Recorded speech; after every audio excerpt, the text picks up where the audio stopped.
Assalamualaikum warahmatullahi wabarakatuh. Perkenalkan, nama saya Muhammad Jeffrey Satrio Budi. Saya Habib Aladri. Predikasi Gracia Pardede. Saya Emrehan Abdullah. Di video kali ini kami akan membahas tentang apa sih lahan marginal, bagaimana ciri-cirinya, bagaimana cara pengelolaan oleh masyarakat, serta apa solusinya.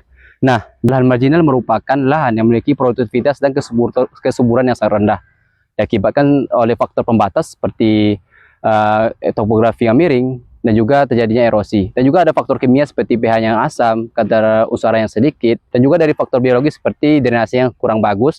Biasanya lahan marginal, dia ketika terjadi hujan, maka lahan tersebut tergenang oleh air, sehingga pertumbuhan tanaman di lahan tersebut tidak tumbuh secara optimal. Nah, di sini saya berada di Jalan Manunggal, Rimau Panjang, tepatnya di kota Pekanbaru.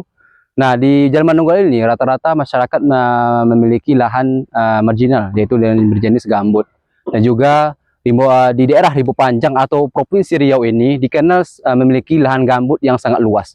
Nah, oleh karena itu, di video kali ini kami akan menjelaskan bagaimana sih ciri-ciri dari lahan gambut atau lahan marginal, dan juga apa pengelolaan masyarakat terhadap lahan gambut. Apakah lahan tersebut dibiarkan begitu saja atau dimanfaatkan? Dan juga apa solusinya untuk meningkatkan ketahanan pangan untuk masyarakat Indonesia. Tonton video kali ini sampai habis, teman-teman. Let's go.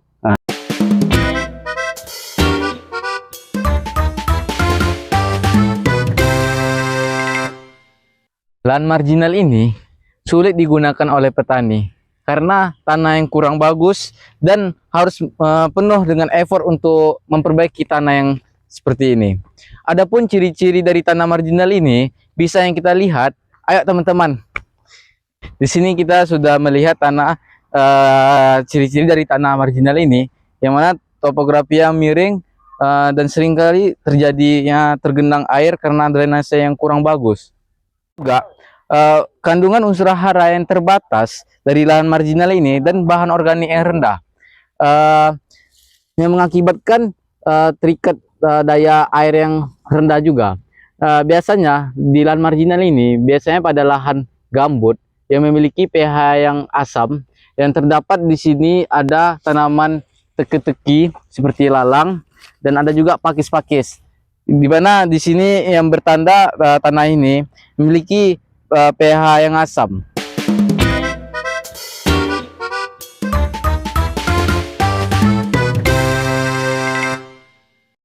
Nah, teman-teman, yang dimana para petani di Rimau Panjang bertempat di Manunggal ini mengelola lahan marginal ini sebagai lahan tanaman jagung. Yang dimana mengapa petani memilih tanaman jagung? Karena tanaman jagung ini mampu beradaptasi terhadap lahan marginal. Dapat kita lihat juga bahwasanya lahan marginal ini menyebabkan tanaman tumbuh bervariasi.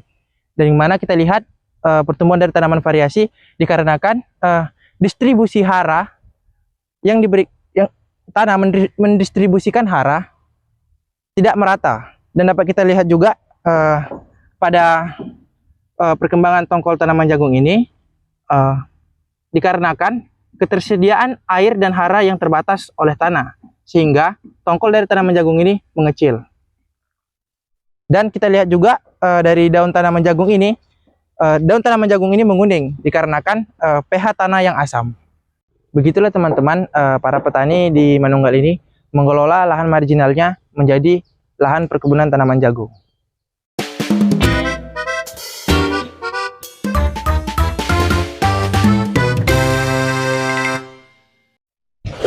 Nah, teman-teman, apakah lahan ini bisa dijadikan untuk solusi untuk ketahanan pangan ke depannya?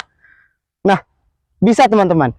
Solusi yang dapat diberikan untuk pengolahan lahan marginal ini ialah dengan penggunaan pupuk kandang, atau dengan penggunaan bahan-bahan organik seperti sekam padi, ataupun dengan penambahan bahan-bahan organik yang dapat membenah tanah itu sendiri, teman-teman. Dapat dilihat, para petani di sini itu menanam varietas jagung yang tahan akan cekaman dari kondisi lahan marginal tersebut, teman-teman. Bisa juga teman-teman jikalau tidak adaptif nih terhadap cekaman lingkungan di kondisi teman-teman tersebut, bisa juga teman-teman menanam seperti sorghum, sagu, yang mana tanaman itu mudah dan beradaptasi di kondisi lahan marginal.